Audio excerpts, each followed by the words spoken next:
بسم الله الرحمن الرحيم اذكرني عند ربك فأنساه الشيطان ذكر ربه فلبث في السجن بضع سنين. அல்லாஹ் தஆலாவுடைய உதவியினால் அல்ஹம்துலில்லாஹ் என்று யூசுப் அலைஹிஸ்ஸலாம் அவர்களுடைய யாக்கூப் அலைஹிஸ்ஸலாம் அவருடைய சம்பவம் 3வது கிழமையாகவும் நாங்கள் இன்று பார்க்க இருக்கிறோம். அந்த அடிப்படையில் சென்ற கிழமை யூசுப் அலைஹிஸ்ஸலாம் அவர்களோடு சேர்ந்து ரெண்டு பேரும் உள்ளுக்கு சென்று அவர்களுக்கு அல்லாஹ்வின் பால் அழைப்பு கொடுத்து அதில் ஒருவருக்கு தூக்கு தண்டனை கொடுக்கப்பட்டு மற்றொருவர் அதிலிருந்து விடுதலையாகி திரும்பவும் அரசனுக்கிட்டேயே ஊழியராக போய் சேர்றார். அப்போ அந்த நேரத்தில் யூசுப் அலைஹிஸ்ஸலாம் சொன்னாங்க, உங்களோட அரசர்கிட்ட போயிட்டு நான் இந்த மாதிரி ஒருவர் ஜெயிலில் இருக்கிற செய்தியை என்ன கொஞ்சம் ஞாபகப்படுத்துங்க அப்படின்னு ஞாபகப்படுத்திங்கன்னு சொல்லி அனுப்பினார். ஆனால் அவருக்கு ஞாபகப்படுத்த கிடைக்கல. திரும்பவும் யூசுப் அலைஹிஸ்ஸலாம் இன்னொரு 7 வருஷம் ஜெயிலில் இருக்க வேண்டி வருது. அப்போ எங்களுக்கு பாருங்க, நாங்கள் அல்லாஹ் சுப்ஹானஹு வ தஆலா எங்களை பாதுகாக்கிறது, எங்களுக்கு ரிஸ்க் தாரது எல்லாம் அல்லாஹ் தான், அல்ஹம்துலில்லாஹ். என்றாலும் நாங்கள் முயற்சி செய்ய கடமைப்பட்டிருக்கிறோம். எல்லாம் அல்லாஹ் பார்த்துக்குவான், எல்லாம் அல்லாஹ் செஞ்சிருக்குவான். நோய் வந்தால் மருந்து எடுக்கிறது, அதே மாதிரி வாழ்வாதாரத்துக்கு முயற்சி செய்கிறது, தொழில் செய்கிறது, வீடு கட்டுறது, இந்த மாதிரியான வேலைகள் செய்கிறது தவக்குலுக்கு, அல்லாஹ்வுடைய நம்பிக்கைக்கு அது மாற்றம் இல்லை. இப்போ இன்னைக்கு அல்லாஹ் பார்த்து கொள்வான் என்று யூசுப் அலைஹிஸ்ஸலாம் என்ன செய்யலை, உடையில தூது அனுப்புறாங்க. அந்த ஜெயிலிருந்து போறக்கூடிய அடுத்த மனுஷனுக்கிட்ட என்ன செய்யறாங்க, அடுத்த அரசனுக்கிட்ட தூது அனுப்புறாங்க. என்ன கொஞ்சம் ஞாபகப்படுத்துங்க, இப்படி ஒருவர் ஜெயிலில் இன்னொருவரும் இருக்கிறார், அவருக்கும் தீர்ப்புகள் வழங்கப்படணும் என்கிற செய்தி ஞாபகப்படுத்துங்க.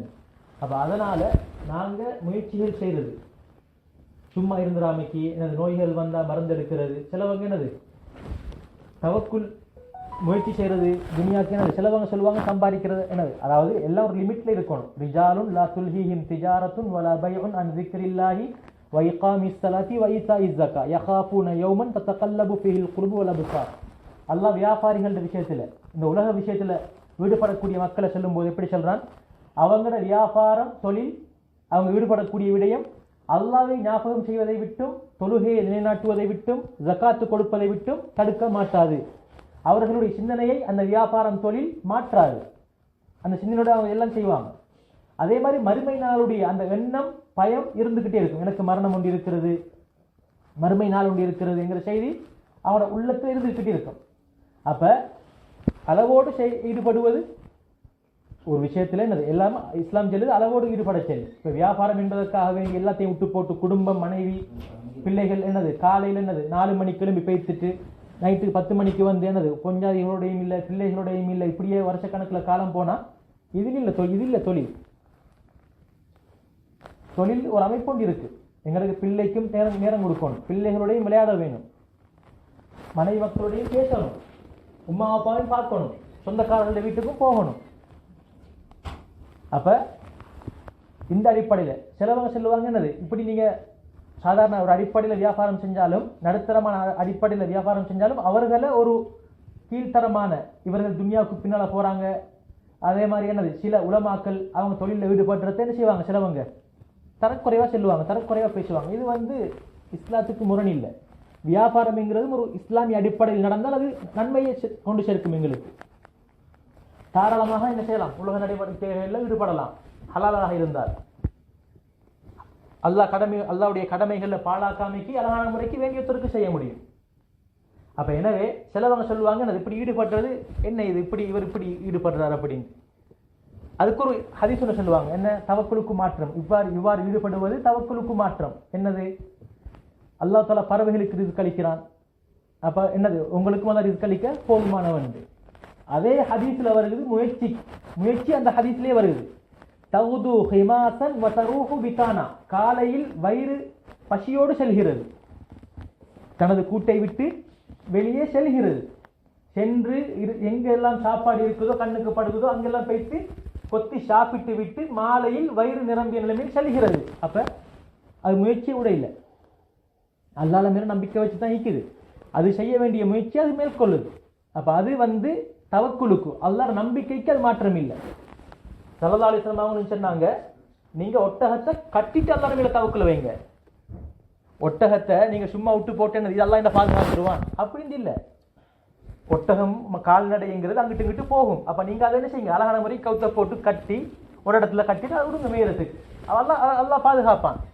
இப்படித்தான் நம்பிக்கை வைக்கணும். செய்ய வேண்டிய சபபுகளை, செய்ய வேண்டிய விடயங்களை செஞ்சதுக்கு பின்னாலதான் நாங்க என்ன செய்யணும், அல்லாஹ் மேல நம்பிக்கை இருக்கணும். இது அல்லாஹ் தஆலா எனக்கு என்ன செய்வான், பரக்கத்தாக்கி தருவான், இதுல அல்லாஹ் தஆலா எனக்கு என்ன செய்வான், நல்ல பிரதிபலன்களை ஏற்படுத்தி தருவான் என்கிற எண்ணத்தை வைக்கணும்.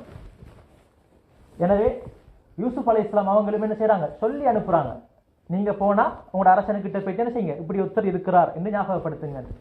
அப்ப ஷைத்தான் மறக்கடிச்சுட்டான், ஞாபகம் வரையில, அந்த ஊழியருக்கு அரசனுக்கிட்ட சொல்றதுக்கு நேரம் வரல, டைம் வரல, ஷைத்தான் மறக்கடிச்சுட்டான். அப்ப இந்த நேரத்துல அரசன் ஒரு கனவு காண்றாரு. அரசன் வந்து இப்ப என்ன செய்யறாரு, கனவு ஒன்று காண்றாரு. என்ன கனவு, மெலிஞ்ச 7 மாடு கொளுத்த 7 மாட்டை சாப்பிடுது. 7 மெலிஞ்ச மாடு கொளுத்த 7 மாட்டை என்ன செய்யுது, சாப்பிடுது. அதோட சேர்த்து பச்சையான 7 கதிர், பச்சையான 7 கதிரையும் பார்க்கிறாரு, காஞ்ச 7 கதிரையும் அரசர் கனவுல என்ன செய்றாரு, பார்க்கிறாரு. 7 மெலிஞ்ச மாடு 7 கொளுத்த மாட்டை என்ன செய்யுது, சாப்பிடுவதாகவும், அதே டைம்ல 7 பச்சை கதிரையும் அதே மாதிரி காஞ்ச 7 கதிரையும் என்ன செய்யறாரு, கனவுல காண்றார். இப்ப இந்த கனவை கண்ட உடனே என்ன செஞ்சாரு, அந்த சபையில இருந்த முக்கியமான அறிவுள்ளவர்கள், அறிவாளிகள் தான் வச்சுக் கொள்வாங்க என்னது, அரச சபைகள்ல அமைச்சர்களாக, ஆலோசகர்களாக, அந்த மாதிரி. அப்ப அந்த நேரத்தில் எல்லாரும் கூப்பிட்டு சொல்றாங்க, கனவுக்கு விளக்கம் சொல்லக்கூடியவங்க எல்லாரையும் கூப்பிட்டு, இந்த மாதிரி நான் ஒரு கனவு கண்டேன், இதுக்கு என்ன விளக்கம் அப்படின்னு சொன்ன நேரத்தில் அங்கனைக்கு இருந்தவங்களுக்கு விளக்கம் தெரியாது. ஒரு விஷயம் தெரியாட்டி தெரியாதுன்னு சொல்லிடணும். அது நானா இருந்தாலும் சரி, யாரா இருந்தாலும் சரி, ஒரு விடயம் எனக்கிட்ட கேட்கப்படுது, அங்கனைக்கு என்னது, நான் நோண்டியாக அமைக்கி மலுப்புற விளையாட்டு வைக்கலாது. இஸ்லாத்துல அப்படி ஒன்றும் இல்லை. தெரிஞ்சா தெரியும், தெரியாதா தெரியாது, அவ்வளவுதான். இன்னைக்கு மலுப்பேலாது. அது எனக்கு ஒரு விஷயம் தெரியாட்டி தெரியாண்டு சொல்றது வெக்கம் இல்லை. எனக்கு ஒரு விஷயம் தெரியாது, கேட்கிற விஷயம் எனக்கு தெரியாது, அதை நான் என்னது பிள்ளையாக கருத்து செல்ல போகக்கூடாது. அப்படி தெரிந்தா எனக்கு தெரியும், இதான் இதயம் அப்படின்னு சொல்லணும். தெரியாதா நான் கொஞ்சம் பார்த்துக்கிட்டு தெரிஞ்சவங்கள்ட்ட கேட்டுட்டு சொல்றேன் அப்படின்னு சொல்றது அது எங்களோட அறிவுக்கு மாற்றம் இல்லை. இன்னமா ஷிஃபாஉல் ஐயி அஸ்ஸுஆல், மடமத்தனத்துக்கு மருந்து கேட்கிறது, தெரிஞ்சவங்கள்ட்ட கேட்டு கேட்கிறது. அப்ப ஹதீஸ்ல அப்படி வந்திருக்குது. அப்ப இவங்க என்ன சொன்னாங்க, அந்த சபையில் இருந்த அறிவாளிகள், இது வந்து சும்மா ஒரு கனவு, எந்த விதமான கருத்தும் இல்லை இருக்கு. நாங்கள் ஏற்கனவே சொன்னோம், கனவுகள் 3 வகையான கனவு இருக்கு. ஒன்று திடீர்னு நல்ல ஒரு கனவு காண்றேன், எனக்கு சிந்தனையில கூட அப்படி ஒன்று வந்தில்லை, அப்படி நான் அன்றைக்கு நைட்டுக்கும் நல்ல ஒரு கனவு காண்றேன், அதை வந்து நம்பிக்கை நாட்கள்கிட்ட செல்லணும், நமக்கு நலவு நாடக்கூடிய ஆட்கள்கிட்ட செல்லணும், இது கனவு, நல்ல கனவு. அதே டைம்ல என்ன சிந்தனையில ஒன்று இல்லை, நைட்டுக்கு திடீர்னு ஒரு பயங்கரமான கனவை காண்றேன், அது கெட்ட கனவு.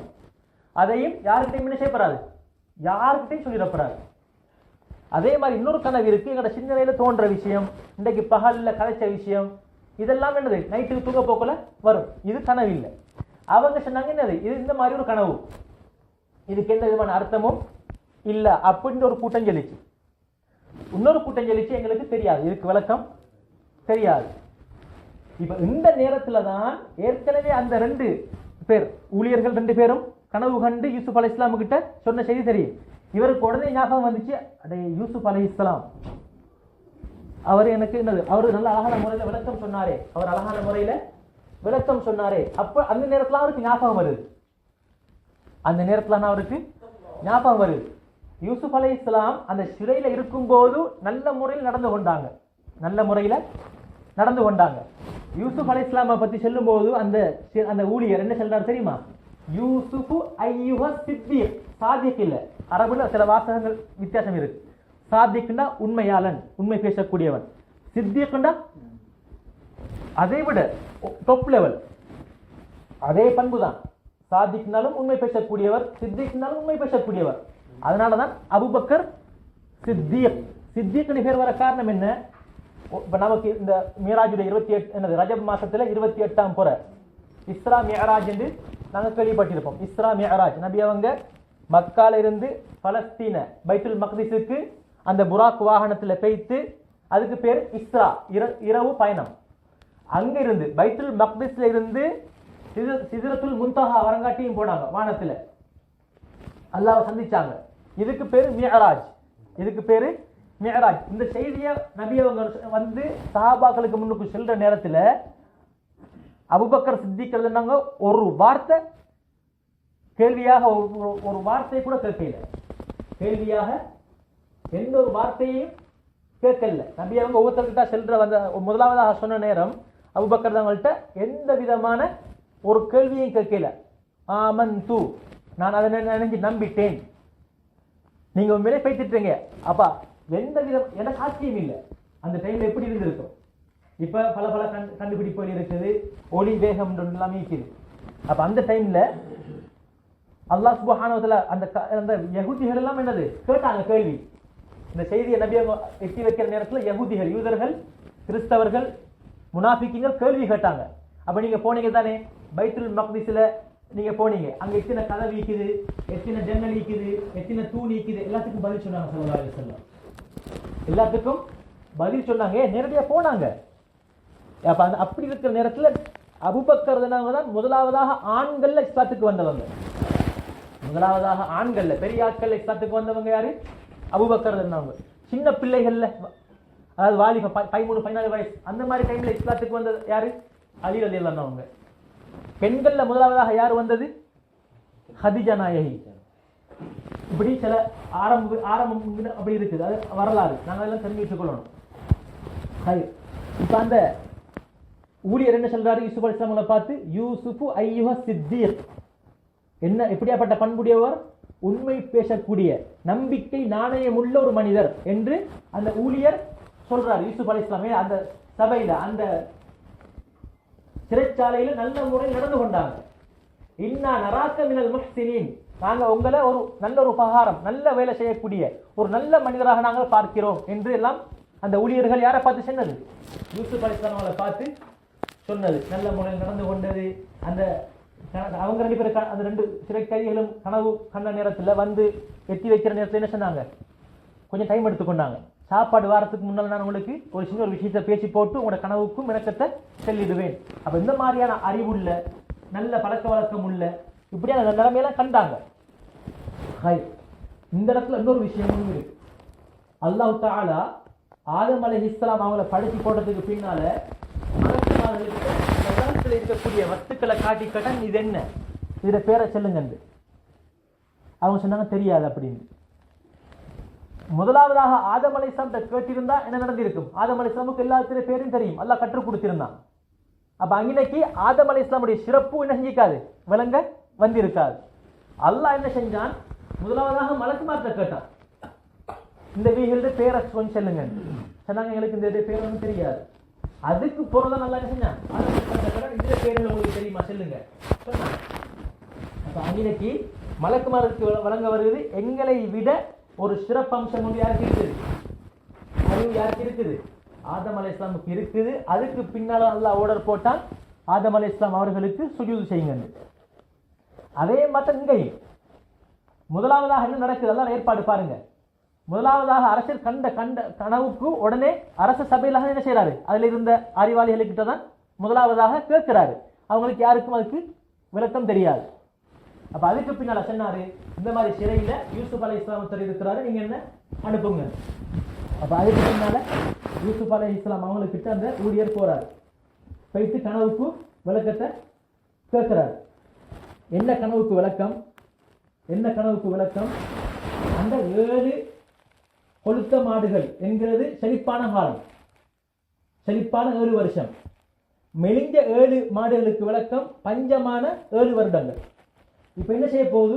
இப்ப பஞ்சம் வரப்போகுது. 7 வருஷத்துக்கு என்ன வரப்போகுது? பஞ்சம் வரப்போகுது. அதுக்கு பின்னால திரும்ப என்ன நடக்கும்? செழிப்பான காலம் ஒன்று வரும் என்கிற செய்தியை சொன்னாங்க. அப்ப யூசுப் அலைஹிஸ்ஸலாம் சொன்னாங்க, அந்த 7 கதிர்களும், அந்த காஞ்ச 7 கதிர்களும், அதுவும் அதே விளக்கத்தை தான் கொடுக்குது. அதே கருத்து தான். என்ன கருத்து? 7 வருடம் பஞ்சம், 7 வருடம் செழிப்பான காலம். இப்ப பஞ்சமான காலம் 7 வருஷம் வரப்போகுது. சொன்னாங்க யூசுப் அலைஹிஸ்ஸலாம், நீங்க என்ன செய்யணும் சொன்னால், முதலாவதாக வரப்போறது செழிப்பான காலம், அதுக்கு பின்னால வரப்போறது தான் பஞ்சகாலம். இப்ப இந்த செழிப்பான காலத்துல நீங்க என்ன செய்யணும், தொய்வு காட்டக்கூடாது. தொய்வு காட்டக்கூடாதுன்னா கொஞ்சம் பின்வாங்கப்படாது. எப்பெல்லாம் சந்தர்ப்பம் கிடைக்குதோ அப்பெல்லாம் நீங்க என்ன செய்யணும், தொடர்ச்சியாக விவசாயம் செஞ்சு கொண்டே இருக்கணும். தொடர்ச்சியாக விவசாயம் செய்து கொண்டே இருக்கணும் அந்த 7 வருஷம். அப்ப அந்த 7 வருஷத்துல நீங்க அறுவடை செய்யற நேரம் எல்லாம் கதிரோட அந்த தானியத்தை அந்த கதிரை விட்டும் பிரிச்சிடாமைக்கு அதிலேயே நீங்க என்ன செய்யுங்க, சேமிச்சு வைங்க. அப்ப கொஞ்ச நாளுக்கு அதை என்ன செய்யும், நீடிச்சுட்டு இருக்கும், பழுதாகாது. கதிரோட வச்சுட்டா மிச்ச நாளைக்கு என்ன செய்யாது, பழுதாகாது. அப்ப நீங்க என்ன செய்யுங்க, உங்களுக்கு எவ்வளவு நீங்க சாப்பிடுறதுக்கு உங்களுக்கு எவ்வளவு தேவையோ அவ்வளவு நீங்க என்ன செய்யுங்க, அந்த தானியத்துல இருந்து அந்த கதிரில இருந்த தானியத்தை என்ன செய்யுங்க, வெளியே எடுத்து உருவி அல்லது சூடு மிதிச்சு நீங்க என்ன செய்யுங்க, சாப்பிடுங்க. மிச்சத்தை அப்படியே நீங்க கதிரில அப்படியே வச்சிருவோம் அந்த தானியத்தை. அவ இப்படி சென்னாங்க. அப்ப இந்த கனவை கேட்டுட்டு பின்னால அரசன்கிட்ட சென்ன உடனே இந்த செய்தி இதுதான் கனவுக்கு விளக்கம் என்கிறது உண்மை என்கிறது வழங்கி கொண்டார் அந்த அரசர். அந்த அரசர் விளங்கி கொண்டார். இப்ப இந்த அழகான இது ஏற்கனவே இருந்த தான் யார அறிவாளிகள் நினைச்சிட்டு இருந்தாரோ அவங்களால பதில் தர முடியல. அப்ப இந்த நேரத்துல அந்த கனவு அவருக்கு மனசை குழப்பிக்கொண்டே இருந்துச்சு. அப்ப அந்த நேரத்துல அனுப்பின நேரத்துல ஒரு அழகான விளக்கத்தை தந்த இவர் ஒரு இருப்பொண்டு வந்துட்டு, யூசுப் அலைஹிஸ்ஸலாம் மீது ஒரு இருப்பொண்டு வந்துட்டு, பார்க்கணும் இவரை நான் என்ன செய்யணும், வச்சுக்கொள்ளணும் என்கிற ஒரு ஆர்வம் வந்துட்டு. இப்ப திரும்ப என்ன செய்யறாரு அரசர், அனுப்புறாரு வரச்சொல்லி. பாருங்க சுப்ஹானல்லாஹ். ஏற்கனவே யூசுப் அலைஹிஸ்ஸலாம் பேசிக்கிற குற்றம் என்ன, விபச்சார குற்றம். இப்ப இன்னைக்கு என்ன நடக்குது, அறிவு சம்பந்தப்பட்ட ஒரு விஷயத்தின் மூலமாக ஈர்ப்ப அந்த யூசுப் அலைஹிஸ்ஸலாம் அந்த அரசனுக்கிட்ட என்ன செஞ்சுறாரு, பெற்றுக்கொள்றாரு. நல்ல ஒரு சான்ஸ், வெளியே போறதுக்கு நல்ல ஒரு சான்ஸ். ஆனா யூசுப் அலைஹிஸ்ஸலாம் என்ன செய்யல, வெளியே போகையில.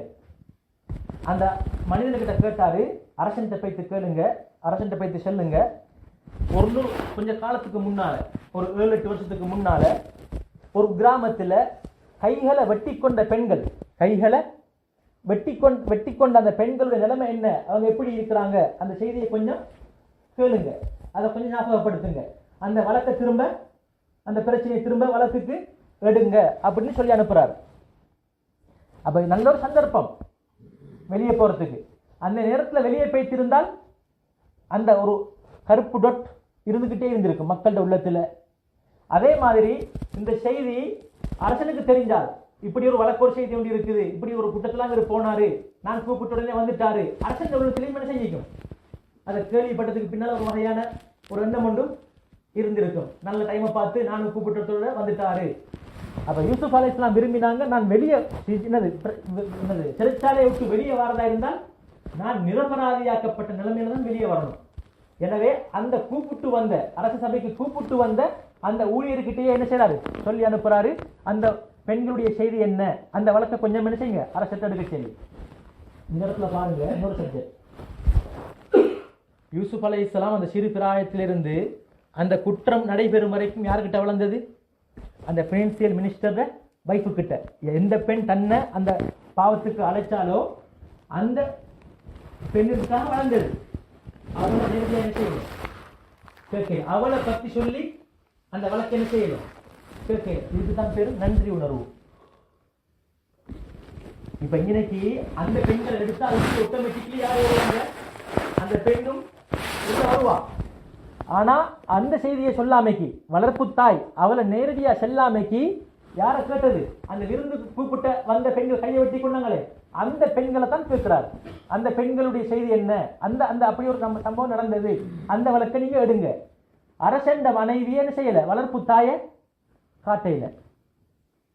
இப்ப சில நேரம் குடும்பத்திற்கும் சில பிரச்சனை நடக்கும், கொஞ்சாதி குடும்ப பிரச்சனை. இது எங்கட உமா அப்பா கிட்ட, 3வது மனுஷன் கிட்ட, எங்கட நண்பர்கிட்ட எல்லாம் போய் சேர்ப்பறாரு. அத பகிரங்கமா நடந்தது, ரகசியமா நடந்ததை பகிரங்கப்படுத்தப்படாது. அதுக்கு போறோம் அதே மாதிரி என்ன நடக்கும், எங்கட உமா அப்பா கிட்ட சொல்லப்படாது, சின்ன விஷயங்களை போய் தலைமை செய்யப்படாது, சொல்லப்படாது. அது அப்படித்தான் குடும்ப வாழ்க்கையில எப்போதுமே சண்டை வராமைக்கு இருந்தா அது நல்ல குடும்பம் இல்லை. சின்ன கல்யாணம் முடிச்சவங்களுக்கு தெரியும், சின்ன சின்ன சண்டை வரும்.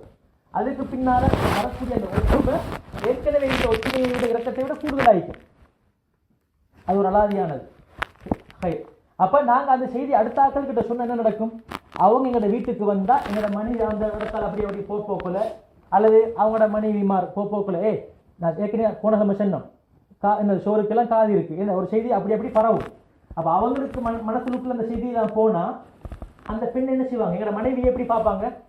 அந்த செய்தி தெரிஞ்சா, அந்த குற்ற செயல் தெரிஞ்சா, நடந்த சண்டை தெரிஞ்சா, அதை வச்சு கொஞ்சம் கேவலமான முறையில் மனசுக்கு ஏதோ ஒரு கெட்டெண்ணம் ஒன்று செய்யலாம், வரலாம். இது இந்த இயல்பான வாழ்க்கை. அதனால நாங்கள் என்ன செய்யப்படாது, என்னென்ன விஷயத்தை கதைக்கணுமோ அந்தந்த விஷயத்தை மட்டும் நாங்கள் என்ன செய்யணும், கதைக்கணும். ரகசியங்களை என்ன செய்யணும், மறைக்கணும். அப்ப இந்த இடத்துல இது ஒரு நன்றி உணர்வு, நன்றி உணர்வு என்கிற அடிப்படையில் அந்த பெண்ணை கேட்கல. அதுக்கு பின்னால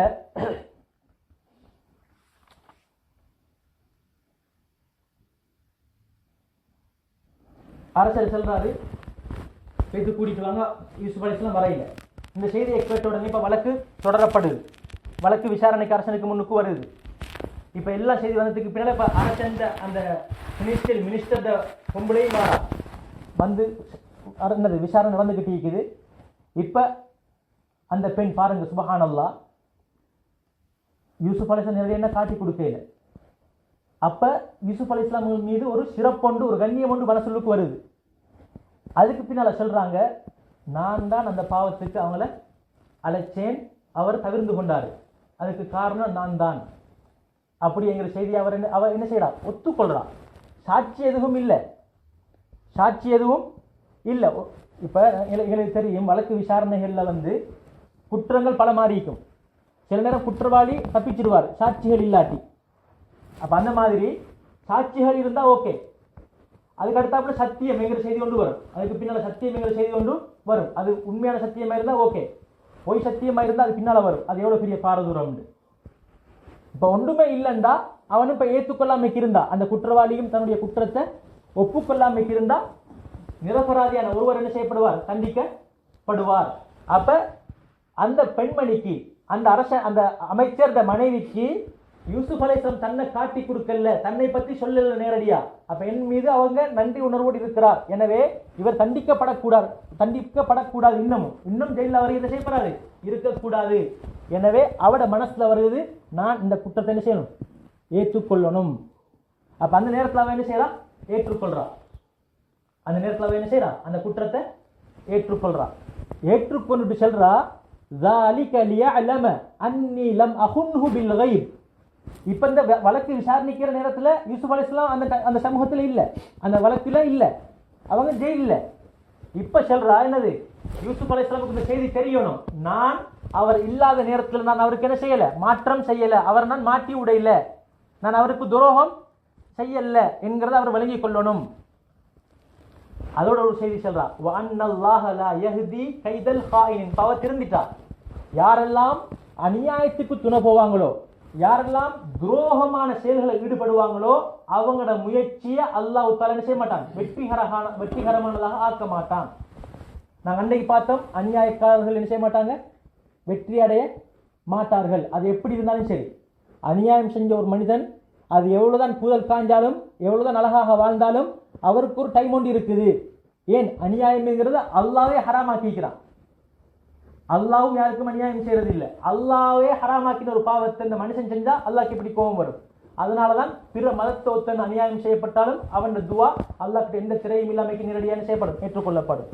இன்னைக்கு ஒரு செய்தி சொல்றா, அடுத்தாக்கல ஹாயின மோசடி செய்யறது, அநியாயமும் மோசடியும் எல்லாம் கிட்டத்தட்ட ஒன்று மாதிரி தான் வழங்கும், எல்லாம் ஒன்றுதான்.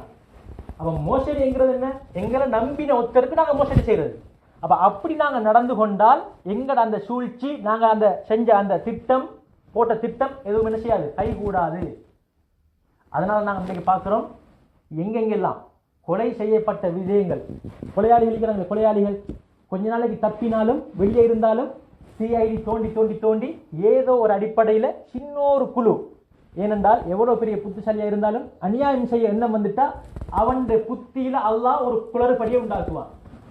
எவ்வளவு பெரிய அறிவாளியா இருந்தாலும் அநியாயமான முறையில் ஒரு மனிதனுக்கு நாங்கள் திட்டம் போட்டால், ஒரு மனிதனுக்கு குழி வெட்டினால், ஒரு மனிதனுடைய வளர்ச்சியை தடுக்க நாங்கள் நாடினால், நாங்கள் அதே மாதிரி பின்னால் முன்னால் அவரை பற்றி கழுவி ஊற்றி அவரை பற்றி கெட்டணங்களை உண்டாக்கினாலும், ஏதோ அந்த மனிதன் எவ்வளவு பெரிய புத்திசாலியாக இருந்தாலும் அந்த திட்டம் தீட்டக்கூடியவன், அல்லாஹ் அவன் புத்தியில் ஒரு குளறுபடியை உண்டாக்குவான். அந்த அவரை பற்றி பேசின செய்தி பேசப்பட்டவருக்கு ஒரு நேரம் போய் சேரும். அதே மாதிரி கொலை செஞ்சவர் ஒரு நாளைக்கு பிடிபடுவார். இன்றைக்கு எத்தனை சம்பவங்கள் அப்படி நடந்திருக்குது. மிச்ச காலம் போய்த்து அப்படி மாட்டிப்பட்ட சம்பவம்லாம் இருக்குது. அப்ப எனவே வெற்றி என்பது அவங்களுக்கு இல்லை. அநியாயக்காரன் வெற்றி அடைய மாட்டான். அதே மாதிரி மோசடிக்காரனும் என்ன செய்ய மாட்டான், வெற்றி அடைய மாட்டான். ஒரு மனிதனுக்கு நாங்கள் என்ன செய்யறோம், வாக்கு கொடுக்கிறோம். ஒரு மனிதனுக்கு நாங்கள் என்ன செய்யறோம், வாக்கு கொடுக்கிறோம். எனக்கு தாங்க, நான் தார அந்த டைமுக்கு, இல்லாட்டி இதை வச்சுக்கொள்ளுங்க, எனக்கு இந்த டைம்ல தாங்க. இப்படியான டைம்ல அந்த எடுக்கும்போது வாங்கும்போது அழகான முறைக்கு நடிச்சு, அழகான முறைக்கு என்னது நிலைமையை அனுதாபமாக காட்டி எல்லாம் நடந்துக்கிறது. அந்த அவர் போட்ட திட்டம் நிறைவேறதுக்கு பின்னால தான் அவரோட முகத்தை என்ன செய்ய முடியும், உண்மையான சுயரூபத்தை பார்க்கறதுக்கு. பேசினா போய், வாக்களிச்சா மாறுபாடு. இதா ஹதஸ கஸப் வைதா வஅத அக்லஃப். வாக்களித்தால் மோசடி செய்யறது. வைத துமினா கான, அவர்கிட்ட ஒரு நம்பி ஒரு விஷயத்தை கொடுத்தா அவர் என்ன செய்ய மாட்டார், அதை பாதுகாக்க மாட்டார், மோசடி செய்வார். இது மிக மோசமான ஒரு பண்பு. அவங்களோட திட்டம் என்ன செய்யாது, நிச்சயமாக நிறைவேறாது. அதுக்கு பேர் அவர் சொல்றா, வமா உபர்ரிஉ நஃப்ஸி, நான் இப்ப என் ஆத்மாவை நான் என்ன செய்யல, சுத்தப்படுத்த இல்லை. ஏனென்றா என் உள்ளத்தை என்ன செய்யல, ஏற்கனவே சுத்தப்படுத்த இல்லை. இன்ன நஃப்ஸல் அம்மாரத்தும் பிஸ்ஸூ, உள்ளங்கள் என்கிறது அது கெட்டதை ஏவக்கூடியது. அந்த உள்ளம் பல வகை. நாங்கள் சென்ற கிழமையும் பார்த்தோம். உள்ளத்தில் நாங்கள் முயற்சி செய்யணும். உள்ளத்தில் நாங்கள் என்ன செய்யணும், முயற்சி செய்யணும். இன்றைக்கு மிக முக்கியமான ஒரு விஷயம் இது. எங்களோட உள்ளம் எப்படிப்பட்டதுன்னா, சின்ன புள்ள பால் குடிக்கிற மாதிரி. சின்ன புள்ள பால் குடிக்கிற மாதிரி. அந்த சின்ன பிள்ளைக்கு அந்த 2 வயசுல பால் குடிய மரப்பிக்காட்டி, 2 வயசுல அந்த பிள்ளைக்கு பால் குடிய மரக்கடி காட்டி 3வது வருஷம் 4வது வருஷம் 5வது வருஷம் இப்படி காலம் என்ன செய்யும், கடந்துக்கிட்டே போகும். அந்த பிள்ளைக்கு பால் தான் தேவை. நிப்பாட்டாட்டி மரக்கடி காட்டி. அந்த மாதிரி தான் எங்களை உள்ளமும். எங்களை உள்ளத்தை நாங்கள் பக்குவப்படுத்தாமைக்கு சும்மா விட்டுட்டோம் சொன்னா, இப்போ இன்னைக்கு வந்திக்குதே, இன்ன நஃப்ஸல் அம்மாரத்தும் பிஸ்ஸூ, உள்ளம் என்பது கெட்டதை ஏவக்கூடியது. எந்த சூழலுக்கு பழகுதோ, எந்த நண்பர்களோடு பழகுதோ, எந்த நண்பர்களோடு அந்த உள்ளம் பழகுதோ, எந்த சூழலுக்கு அந்த உள்ளம் பழகுதோ, அதே தான் அதை என்ன செய்யும், எடுத்துக்கொள்ளும். அந்த உள்ளம் அதைத்தான் எடுத்துக்கொள்ளும். கெட்டவங்களோட பழகினாலும் இவரோட உள்ளம் காலப்போக்கில் என்னவாகும், கெட்டதாக மாறும். ஒரு கெட்ட சூழல்ல இருந்தால் அதை கண்டு கண்டு கண்டு அந்த உள்ளம் என்ன செய்யும், அதுக்கு அடிமையாக பார்க்கும், அதை செய்யறதுக்கு முன்வர பார்க்கும். ஏன், இந்த உள்ளத்தை நாங்க சுத்தப்படுத்தணும். அந்த உள்ளத்தை நாங்க என்ன செய்யணும், அந்த மோசமான வழிகள்ல இருந்து, அந்த சூழல்ல இருந்து நல்ல சூழலுக்கு உண்டாக்கணும். நல்ல நல்ல மக்களோட தொடர்பாக பேணணும், பள்ளி வாசலோட தொடர்பாக பேணணும். அப்படி பேணும் பொழுதுதான் நல்ல விஷயங்கள் காதுக்கு போகும். நல்ல விஷயங்கள் காதுக்கு போயிட்டு உள்ளத்தில் ஒரு மாற்றத்தை என்ன செய்யும், உண்டு பண்ணும். உள்ளங்கள் பல வகை. அதுல ஒன்று இந்த மாதிரி கெட்டதை ஏவக்கூடிய உள்ளம். அதே மாதிரி அமைதி அடைஞ்ச உள்ளம். அமைதி அடைஞ்ச உள்ளம் என்றால் அதுல கெட்டெண்ணங்கள் வராது, அவருக்கு நல்ல சிந்தனைகள் தான் வந்து கொண்டிருக்கும். அதே மாதிரி இன்னொரு உள்ளம் கொண்டு இருக்கு, இருந்தாப்புல நல்லாயிக்கும், இருந்தாப்புல தவறுகள் செய்ய பார்க்கும். அதுக்கு பின்னால் அந்த மனசு அவரையே குறை சொல்லி சொல்லி சொல்லி அவர் திரும்ப நல்ல வழிகளுக்கு செஞ்சிருவார், வந்துடுவார். இந்த மாதிரி உள்ளங்கள் பலவாக. உள்ளத்தை நாங்கள் எப்படி திருப்திப்படுத்துறது? அல்லாஹ் சொல்றான் குர்ஆன்ல, அல்லதீன ஆமனு வஅமிலு ஸாலிஹாத்தி தூபா லஹும் வ ஹுஸ்னு மஆப். ஈமான் கொண்டு சாலிஹான அமல்கள் யார் செய்றாங்களோ அவங்களுக்கு மனமான வாழ்க்கை. தூபானா மனமான வாழ்க்கை உண்டாகட்டும். வ ஹுஸ்னு மஆப், அவர்களுக்கு சொர்க்கம் இருக்குது. அல்லதீன ஆமனு வ தத்மஇன்னு குலூபுஹும் பிதிக்ரில்லாஹ். ஈமான் கொண்டவர்களுடைய உள்ளம் அமைதி அடையும். ஈமான் கொண்டவர்களுடைய உள்ளம் என்ன செய்யும், அமைதி அடையும்.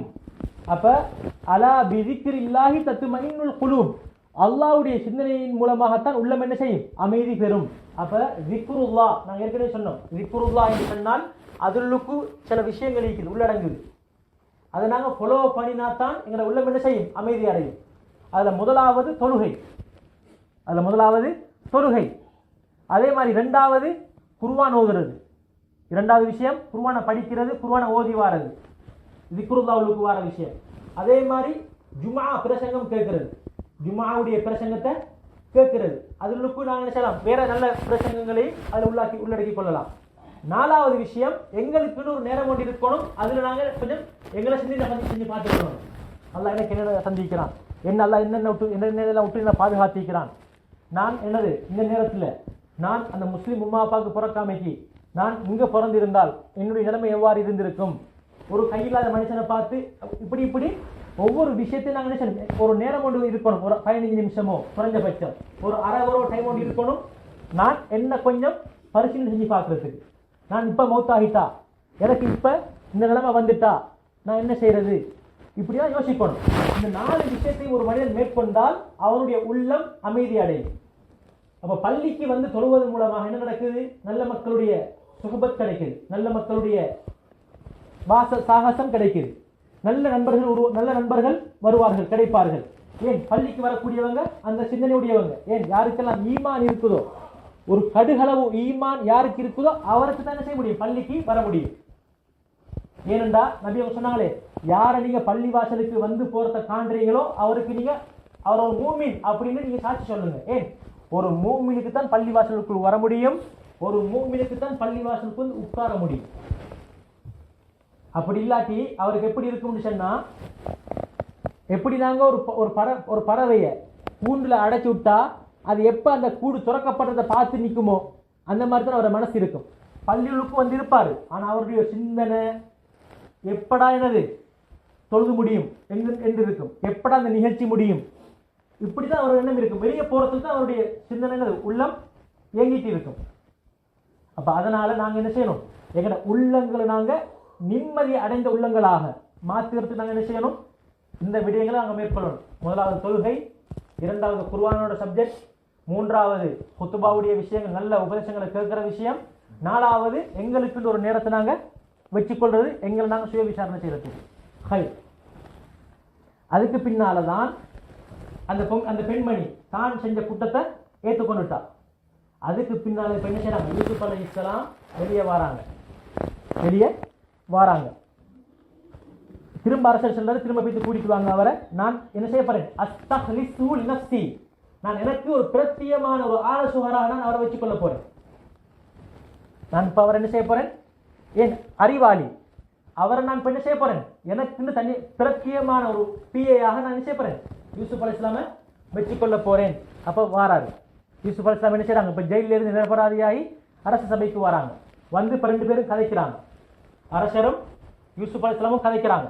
கதைக்கிற நேரத்தில் சொன்னாரு அரசர், இன்னக்கல் யௌம லதைனா மக்கீனுன் அமீன், நீங்க இன்றைக்கு எங்ககிட்ட அந்தஸ்துக்குரியவர், நீங்க இன்றைக்கு எங்ககிட்ட நீங்க எப்படி இருங்க, சந்தோஷத்துக்குரியவர், புகழுக்குரியவர் நீங்க, அமீன், அது மட்டும் இல்ல நம்பிக்கையான ஒருத்தர்.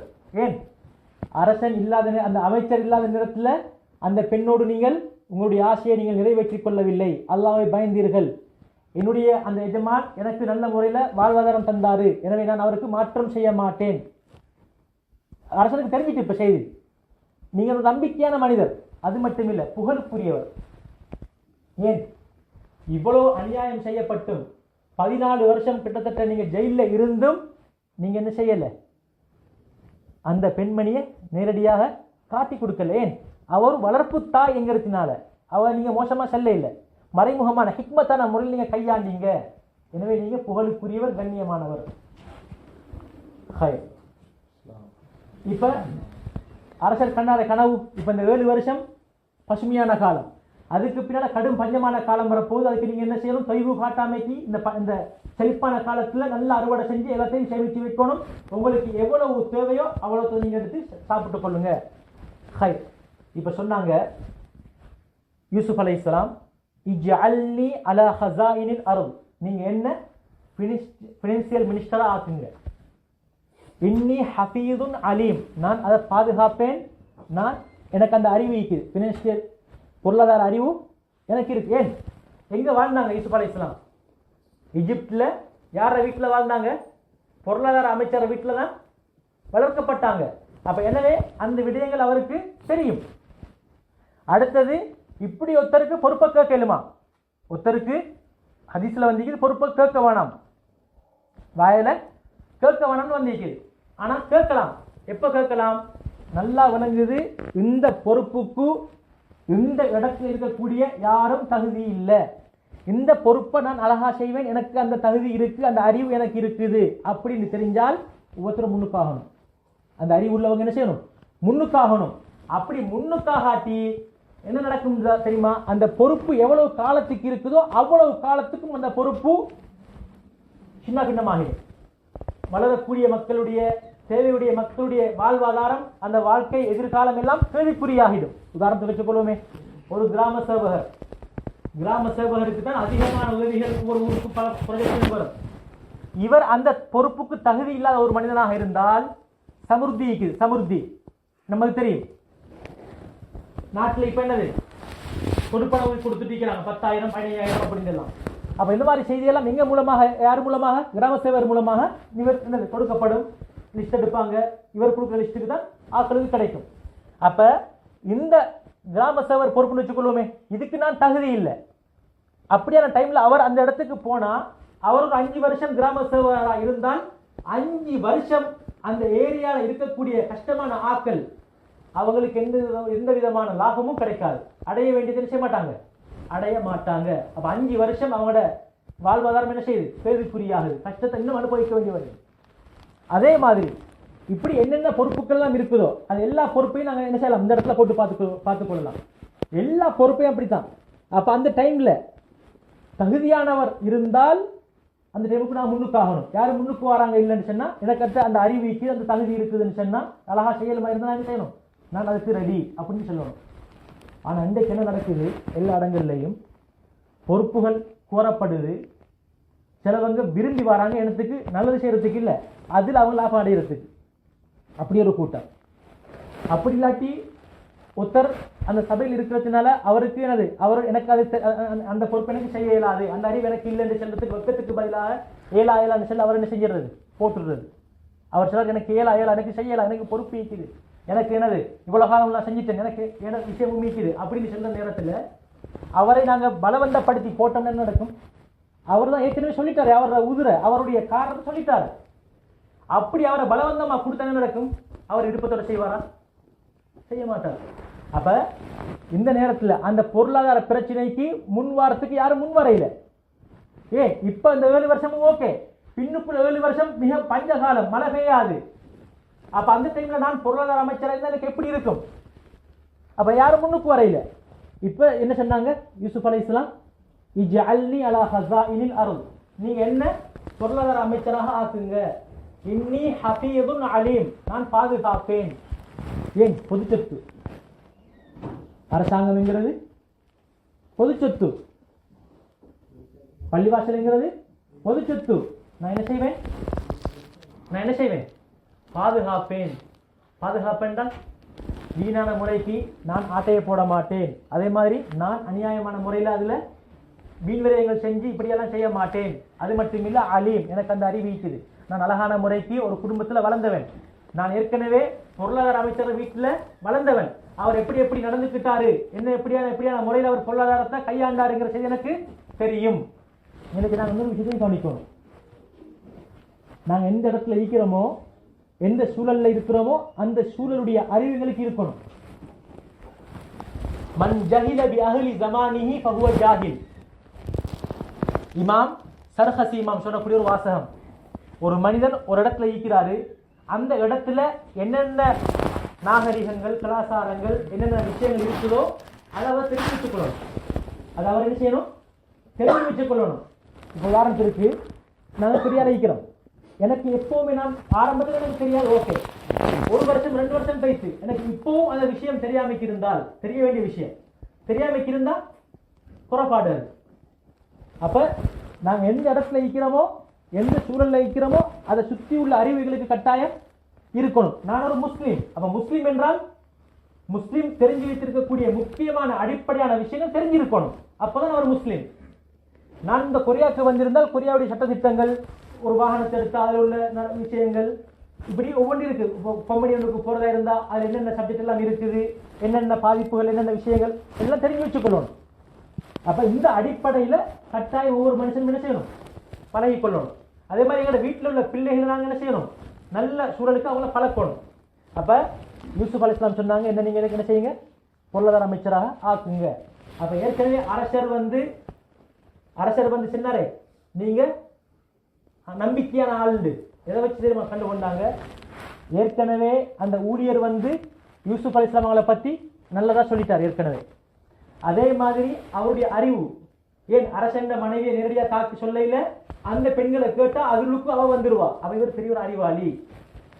அது மட்டும் இல்லை, பொறுமை, யூசுப் அலைஹிஸ்ஸலாமுடைய பொறுமை, பத்தினித்தனம் யாருமே இல்லாத அந்த டைம்ல இவ்வளவு ஒரு அழகான பெண் இருக்கத்தக்கன தன்னை பாதுகாத்து கொண்டவர். அதே மாதிரி மோசடி செய்யாதவர் இப்படின்னெல்லாம் அரசனுக்கு ஆட்டோமேட்டிக்லி செஞ்சிடுது, தெரிய அந்த வழக்கின் மூலமாக தெரிய வந்துட்டு. அப்ப உடனே என்ன செஞ்சாங்க, அந்த பொறுப்பை தூக்கி கொடுத்தாங்க. எங்கிருந்து வந்தவர், பலஸ்தீனிலிருந்து வந்தவர் யூசுப் அலைஹிஸ்ஸலாம். எங்கிருந்து நாடு கடத்தப்பட்டாங்க, அந்த கணத்துல இருந்து வந்த பிரயாண கோர்ஸ் எடுத்து எங்கிருந்து, பலஸ்தீன்ல இருந்து. அறவே எந்த விஷயமும் தெரியாது. பாருங்க, இன்னைக்கு எங்க நாட்டில் தேச பாகு பிரிவினர், இவன் வந்தாவருத்தான், இவர் பக்கத்து ஊருக்காரால், இவர் என்ற குடும்பத்தில் உள்ள ஆள் இல்லை, இப்படியெல்லாம் மிக்கிதானே பாகபட்சம் பார்க்கறது. அந்த அரசன் அப்படி பார்க்கல. அந்த அரசன் பார்த்தது தகமைய நல்ல விஷயத்தை மட்டும்தான் என்ன செஞ்சாரு, குவாலிஃபிகேஷனா பார்த்தாரு. இப்ப சில இடங்கள்ல நடக்குது என்னது, உதாரணத்துக்கு உதாரணம் ஒரு ஊருண்டா, நாங்க ஒரு ஊர்ல போய் திருமணம் முடிச்சா எங்களை அந்த ஊர்வாசியில் என்ன செய்ய மாட்டாங்க, மிச்ச நாளைக்கு கண்டுகொள்ளவே மாட்டாங்க. ஒரு விதமான ஒரு பின்னுக்கு தள்ளி ஒதுக்கி வைக்கிற மாதிரியே இருப்பாங்க. எப்ப என்ன செய்ய ஒரு சப்ஜெக்ட்ல இவருடைய ஆற்றல் விளங்கினால் அப்பவும் 2 பேர் செல்வாங்க போட சொல்லி, 10 பேர் செல்வாங்க போட வேணாம். இப்படித்தான் நடக்கிறத நாங்க பார்க்கிறோம். அதனாலதான் இன்றைக்கு அதிகமான பொறுப்பு விஷயங்கள் எல்லாம் அலட்சியப்படுத்தப்பட்டு, பொறுப்புகள் எல்லாம் என்னது செய்ய வேண்டிய பொறுப்புகள் எல்லாம் ஒழுங்கான முறைக்கு செய்யப்படாமைக்கு உதாசீனம் செய்யப்பட்டு இன்றைக்கு எங்களோட நாடு இவ்வளவு பின்னுக்கு போய்த்திருக்கிறதுக்கான காரணம் இதுதான். அந்த உண்மையான பொறுப்புகள் ஒழுங்கான ஆக்கத்தை கொடுக்கப்படல.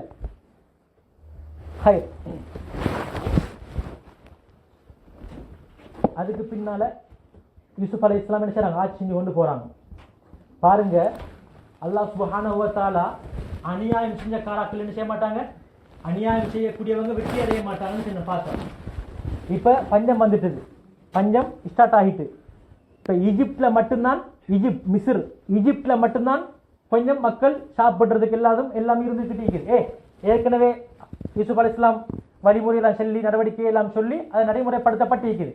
யூசுப் அலைஹிஸ்ஸலாம் அவங்களாகவே பொருளாதார அமைச்சராகிறாங்க, அவங்க நடைமுறைப்படுத்திக்கிட்டு இருக்கிறாங்க.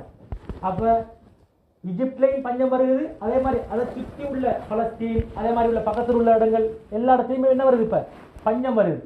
இப்ப என்ன நடக்குது, யூசுப் அலைஹிஸ்ஸலாம் என்ன திட்டம், ஈஜிப்டுக்கு அந்த அரசாங்கத்துக்கு லாபம் வரட்டும் என்கிற நோக்கத்துல. இப்ப இந்த சாப்பாடு இருக்குது, சும்மா சாப்பாடை கொடுக்கல, சும்மா என்ன செய்யல, சாப்பாட்டை கொடுக்கல.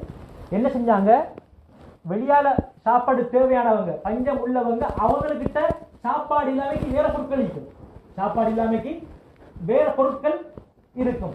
அப்படி அந்த பொருட்களை கொண்டு வந்து தந்துட்டு அதுக்கு எவ்வளவு பொறுமதியோ அதுக்கு அளவு தான் செய்வாங்க, சாப்பாடுகளை கோதுமையை கொடுப்பாங்க, சாப்பாட்டை என்ன செய்வாங்க, கொடுத்து அனுப்புவாங்க. அப்ப அந்த நேரத்தில் இது ஒரு நல்ல ஒரு முறை. இப்ப நாங்க சில விஷயங்களை வந்து செய்யற நேரத்தில் கொஞ்சம் யோசனை பண்ணி அழகான முறைக்கு என்ன செய்யலாம், எப்படி செய்யலாம் என்று யோசனை பண்ணி அதுதான் ஆலோசனை செய்யறது. ஆலோசனை செய்யறதுல என்ன இருக்குது, இப்ப நான் மட்டும் ஒரு விஷயத்தை முடிவெடுத்தா அதுல உள்ள லாப நஷ்டம் எனக்கு பெருசா வழங்காது. இதே ஒரு 5-10 பேரோட நான் சேர்ந்து கதைக்க போக்கல ஒவ்வொரு விதமான கருத்துக்கள் வரும், என்னது பாதகம் சாதகம் எல்லாம் அதுல பேசப்படும், நல்ல ஒரு முடிவொன்றுக்கு வரும்.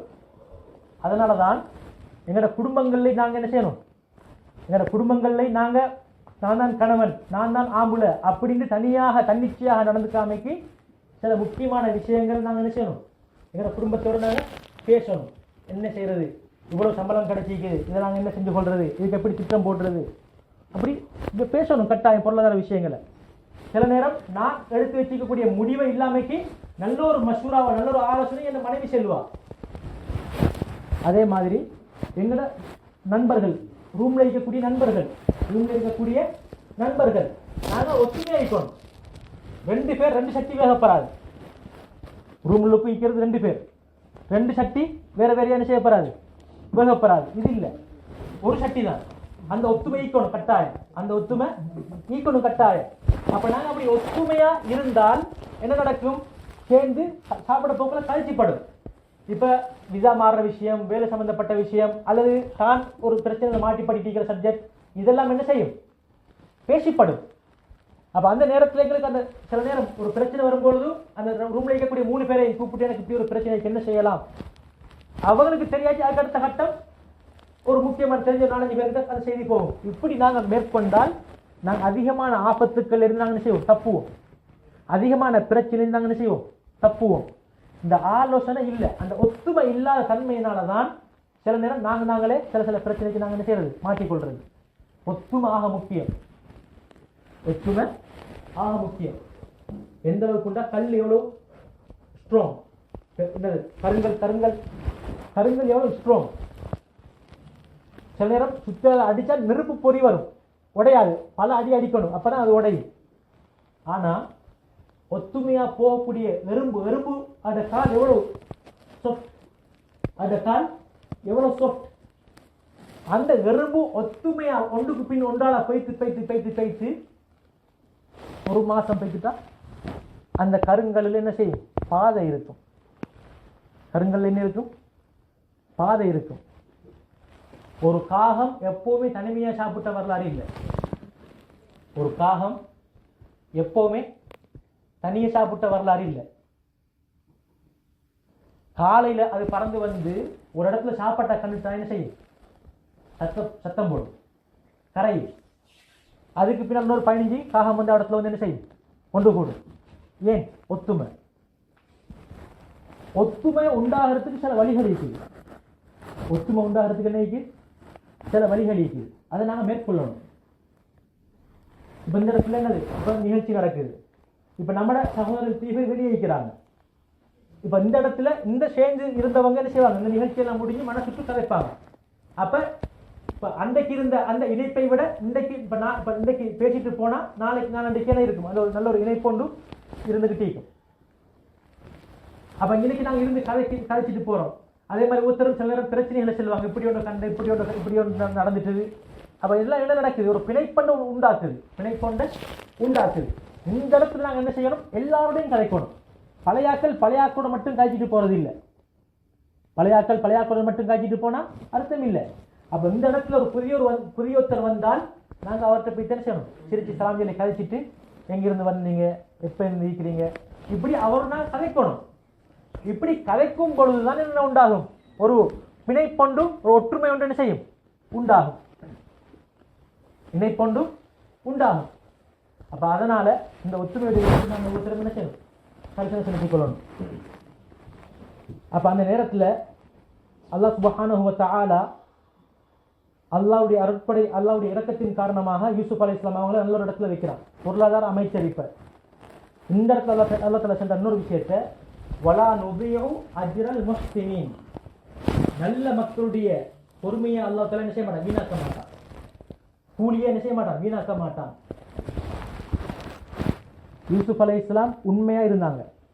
கொஞ்சம் அந்த வளர்ப்பு தாய் என்ன சொன்னா, இவர் என்னோட தான் மோசமான முறைக்கு நடக்க பார்த்தாரு அப்படிலாம் சொன்னா அந்த பெண்மணி. அவட குடும்பத்திலேயே அல்லாஹ் நினைச்சிட்டான் சாட்சி சொல்றதுக்கு, அவட சாட்சிட மகனை உண்டாக்கிட்டான். லொஜிக்கான ஒரு விஷயத்தை சொன்னார். முன்னுக்கு போயிட்டு சட்டை பிழிஞ்சா இவர் தான் ஆள், பின்னுக்கு போயிட்டு சட்டை பிழிஞ்சா இவர் தான் கூப்பிட்டு போனது. இவனெல்லாம் தவறு. அப்ப அங்கினைக்கெல்லாம் பாருங்க, அல்லாஹ் பாதுகாக்கிறான். அப்பவே அரசனுக்கு தெரியும் என்ன பஞ்சாயத்து தவறு. என்னது ரோஷன் கெட்ட கணவன் அப்படின்னுதான். அவ அழகான பெண்மணி. சிலவங்க அழகுக்கு அடிமையாகிடுவாங்க, சிலவங்க மனைவியாகிற விஷயங்களை கண்டு அதுக்கு அடிமையாகிடுவாங்க. அதுக்கு பின்னால தாயுடைய விஷயத்துல வரும்பொழுது, பெற்றோருடைய விஷயம் வரும்பொழுது அவ என்ன சொல்றாவோ அதன்படிதான் விஷயம் நடக்கும். இப்ப குடும்பம் இவர் தான் உழைக்கிறாரு, ஆனா மெயின் அவட கையில. ஏதோ ஒரு விஷயத்துல மனைவிக்கு அடிமை. அவ நல்ல விஷயத்தை சொன்னா ஓகே, அவ நல்ல விஷயத்தை சொன்னா ஓகே, நல்லா விளங்குது. இவ சொல்றது ரோங், இவ சொல்றது ரோங்னு நல்லா விளங்குது. சொல்றா உமா அப்பா போயிட்டு பார்க்க வேணாம்னு சொல்றா, நல்லா ரோங். இப்ப என்ன செய்யலாது? அழகுக்கு வடிஞ்சுக்கிட்டு இருக்கிறதுக்கு இயலாது. இப்ப என்ன செய்யணும்? நீ சொன்னாலும் சரி சொல்லாட்டும் சரி, என் அம்மாவுக்கு சோமியில நான் போயிட்டு பார்க்கத்தான் போறேன். நான் அவளை என்னது இந்த நோய்க்கு போயிட்டு மருந்து எடுத்து கொடுக்கத்தான் போறேன். அது எவ்வளவு செலவானாலும் பிரச்சனை இல்லை. இப்படி இருக்கணும். அவரு இப்படி சொல்லி போட்டு நினைச்சாரு. திரும்ப அந்த மனைவியுடைய அந்த பேச்சை கேட்டு தான் ஜெயில போட்டது யூசுப் அலைஹிஸ்ஸலாம். ஆனா அல்லாஹ் அதையும் தாண்டி என்ன செஞ்சான்? அந்த தவற ஜெயிலிருந்து வாரத்துக்கு முன்னால அரசு சபைக்கு கொண்டு போய்த்து நிரபராதியாக ஆக்கப்பட்டு இப்ப பொருளாதார அமைச்சர். ஏன் அல்லாஹ் தஆலா என்ன செய்ய மாட்டான்? பொறுமையாளிகள் நல்ல மக்களுடைய கூலிய பொறுமையை வீணாக்க மாட்டான். நான் இன்றைக்கு அநியாயம் செய்யப்பட்டிருக்கிறேன் என்று சொன்னால், நான் இன்றைக்கு அநியாயம் செய்யப்பட்டு இருக்கிறேன் என்று சொன்னால் அதில் நான் பொறுமையை அழிக்கிறேன் அப்படின்னு வச்சுக்கொண்டால், நாங்கள் நினைக்கக்கூடாது எங்களை படைத்த இறைவன் எங்களை மறக்கல்ல, எங்களுக்கு தீர்வை நிச்சயமாக உண்டாக்கியே தருவான். எந்த அளவுக்கு உண்டா? சில நேரம் சில கருங்கல் இருக்குது, கருங்கல் அதை உடைச்சிட்டு பார்த்தா சில நேரம் அதுக்கு இது தேரன்னு சொன்னா என்னது? தவளை இல்லை, தவளையை விட நோண்டி இருக்கு தேர, அதுக்கு பேரு. அது வந்து சொப்ட் ஆயிக்கும், ஊதி பைத்து தேர தவளை மாதிரி இருக்கும் ஒரு ஐட்டம். அந்த அதை உடைச்சாலுக்குள்ளே செய்யும் ஒரு தேரை வரும். அப்ப அந்த சின்ன தேரை எவ்வளவு நாள் அதுக்கு இருந்திருக்கும், எவ்வளவு இப்ப பெருசா வந்து இருக்குது. அதுவும் கல்வி போறதுக்கு வழியும் இல்லை, சாப்பாடு கொடுக்கறதுக்கு. எப்படி சாப்பிட்டுச்சது?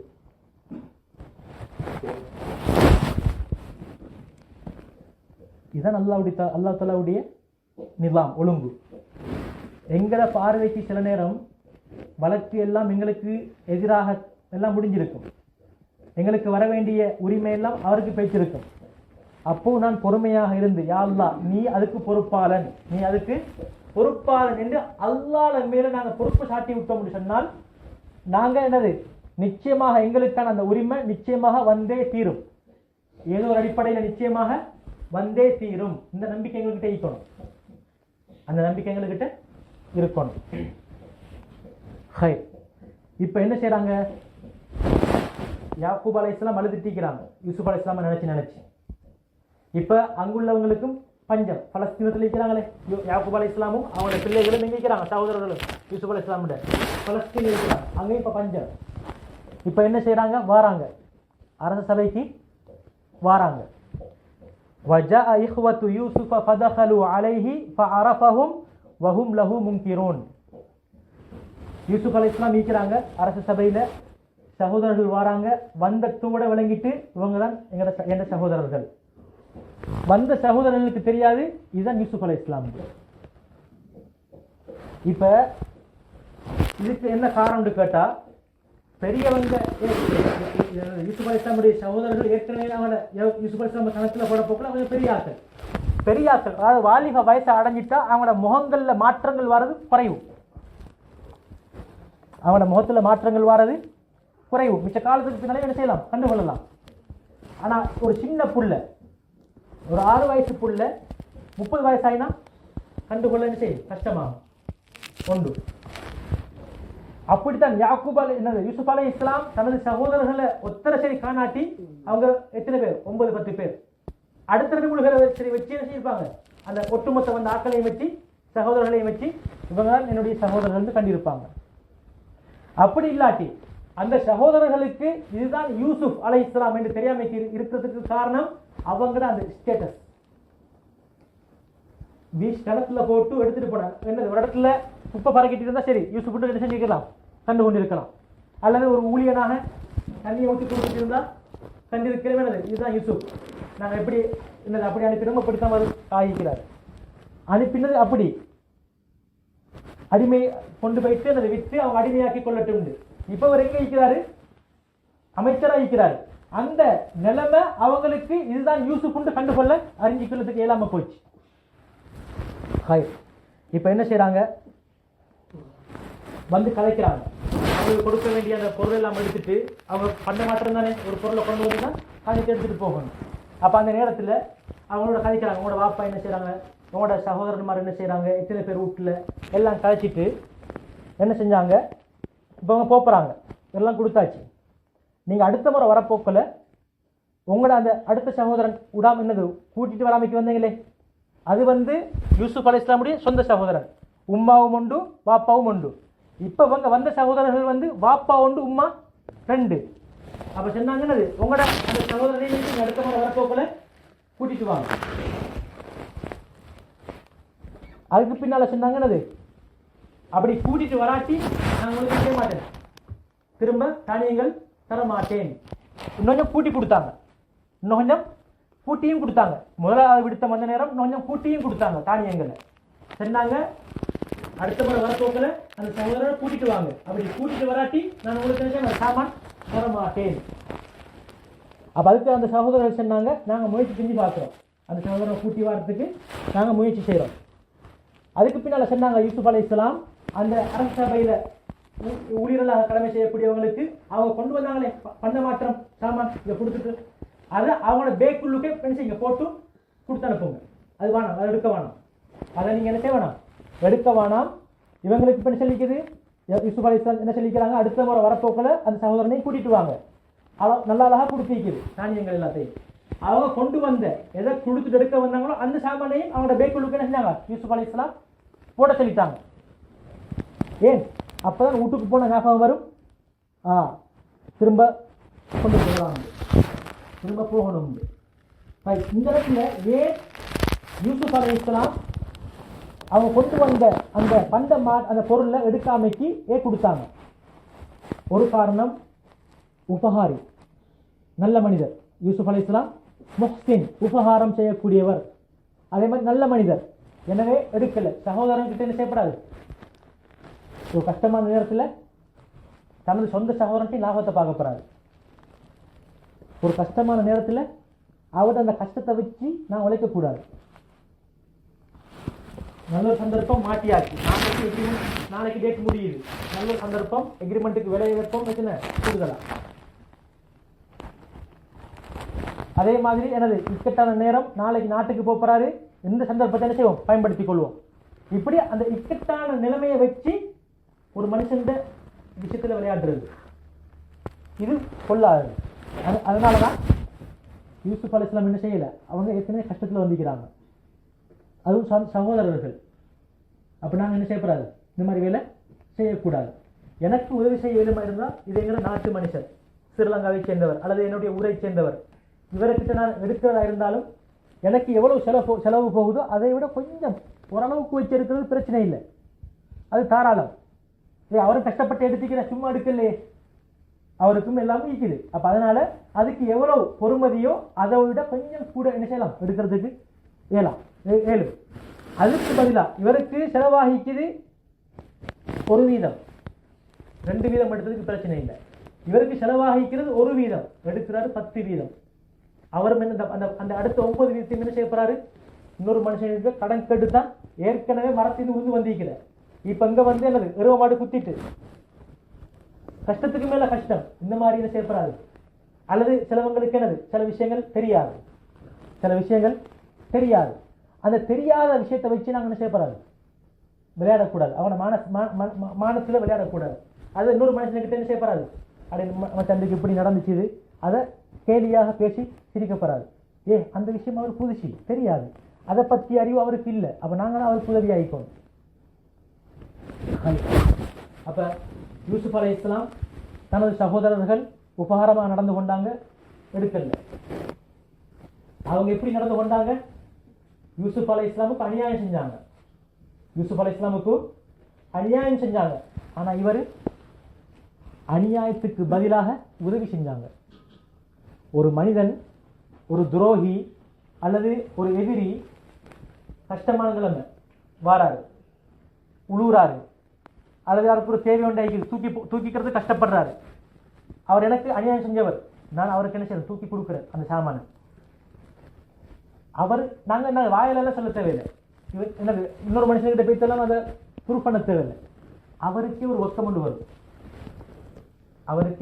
ஒன்று வரும், உணர்ந்துருவார், நான் செஞ்சது இல்லை, நான் செஞ்சது பிழை. அநியாயத்துக்கு அநியாயம் தான் மருந்து இருந்தா அது ஏலும், இஸ்லாத்தில் ஏலும். ஒரு மனுஷனுக்கு அடிச்சா அவருக்கு அடிக்க ஏலும். ஆனா குர்ஆன் என்ன சொல்லுது? மன்னிக்க தெரிய சொல்லுது. மன்னிக்கிறது நல்ல என்று சொல்லுது. ஏன் தெரியுமா? நீங்க அநியாயம் செஞ்சு கொடுக்குற அந்த வேதனையை விட நீங்க உபகாரம் செஞ்ச அந்த அடிக்கு தானே அவருடைய மனசை திருத்தும். அவருடைய மனசை என்ன செய்யும்? அவருடைய மனசை திருத்தும். அதனால எங்களுக்கு யார் சரி அநியாயம் செஞ்சா, அது குடும்பத்திலே இருக்கலாம், இங்கேயாக இருக்கலாம், எங்க இருந்தாலும் சரி, ஒரு மனிதன் எங்களுக்கு அநியாயம் செஞ்சா நாங்க அநியாயம் செய்ய போறாது. நாங்க அவரோட நல்லதை நடக்க பார்க்கணும். அந்த நல்லா நடக்க போக்கல அவருக்கே மனசுறுத்தும், அப்படி நான் செஞ்சது தவறு, நான் இப்படி செஞ்சிருக்கப்படாது, அவரை உணர்ந்து மன்னிப்பு கேட்கறதுக்கு வாய்ப்பு இருக்கு. இப்ப போறாங்க, போயிட்டு சொன்னாங்க, எங்களுக்கு அடுத்த முறை போறதா இருந்தா இந்த சகோதரன் தேவை, பின்யாமீன் தேவை, இவரை கூட்டிட்டு போனதா எங்களுக்கு என்ன செய்யும்? தானியங்கள் கிடைக்கும். கூட்டிட்டு போகாட்டி எங்களுக்கு தானியம் கிடைக்காது. இப்ப இவங்க நிலைமை உண்மையான நிலைமை. இப்ப இவங்க நிலைமை உண்மையான நிலைமை. அங்க யூசுப் அலைஹிஸ்ஸலாமை கூப்பிட்டது, எங்களுக்கு யூசுப் அலைஹிஸ்ஸலாம் தாங்க, நாங்க போய் விளையாடி கொஞ்சம் மகிழ்ச்சியா இருந்துட்டு வரோம், அது பொய்க்கு கட்டது, கொல்றதுக்கு கட்டது, அல்லது பால் கணத்துல போடுறதுக்கு கட்டது. இப்ப இவங்க கேட்கறது உண்மையிலே கேட்கிறாங்க, அநியாயம் செய்யறதுக்கே இல்லை. கூட்டிட்டு போனா எங்களுக்கு என்ன கிடைக்கும்? 10 பொதி கிடைக்கும் தானியம். அதுதான் சொல்றாங்க, நான் உண்மையானனா பொய்யானனா அல்லது நடிக்கிறேனா அல்லது உண்மையானவனா என்று பார்க்கறதுக்கு அது அல்லாஹ்வோட என்னோட சம்பந்தப்பட்டது. அந்த நடவடிக்கை என்னோடையும் அல்லாஹ்வோடையும் சம்பந்தப்பட்டது. மனிதர்கள் சமூகத்தில் வாழும் பொழுது நான் ஒரு நல்லவனா கெட்டவனான்னு என்ன மதிக்கிறது எதை வச்சு? என்னுடைய செயற்பாடுகளை வச்சு. என்னுடைய செயற்பாடுகளை வச்சுத்தான் அடுத்தவங்க என்ன நான் நல்லவனா கெட்டவனாண்டு மதிப்பாங்க. ஏன்? நாங்க ஒரு சமூக பிராணி. மனிதர்கள் என்கிறவர்கள் சமூக பிராணி. எங்களுக்கும் அல்லாஹ்வுக்கும் உள்ள தொடர்பு அது வேற. அது எனக்கும் அல்லாஹ்வுக்கும் தெரியும். அடுத்தவங்களுக்கு முன்னால நான் என்ன ஒரு மனிதன் நல்ல சொன்னால் அதை எதை வச்சு சொல்றாரு? நல்லம்ண்டு என்னுடைய செயற்பாடுகளை வச்சுத்தான் நல்லம்ண்டு சொல்றாரு. என்ன ஒரு மனிதன் மோசம் என்று சொன்னா அவர் எதை வச்சு சொல்றாரு? என்ன கண்ட ஒரு அடிப்படையை வச்சுதான் சொல்றாரு. இது வளமையானது. இது இல்லாமக்கு சில மக்கள் அவதூறா பரப்புவாங்க, அது சப்ஜெக்ட் வேறு. ஒரு மனிதன் நல்லவன் ஏற்கனவே அவனை பத்தி இல்லாத பொல்லாதெல்லாம் சொல்லி சமூகத்தில் கெட்ட பேரலை உண்டாக்குறதுக்கு சில பேர் முயற்சி செய்வாங்களே, அது அவதூறு, அதுக்கு வேறு சப்ஜெக்ட்.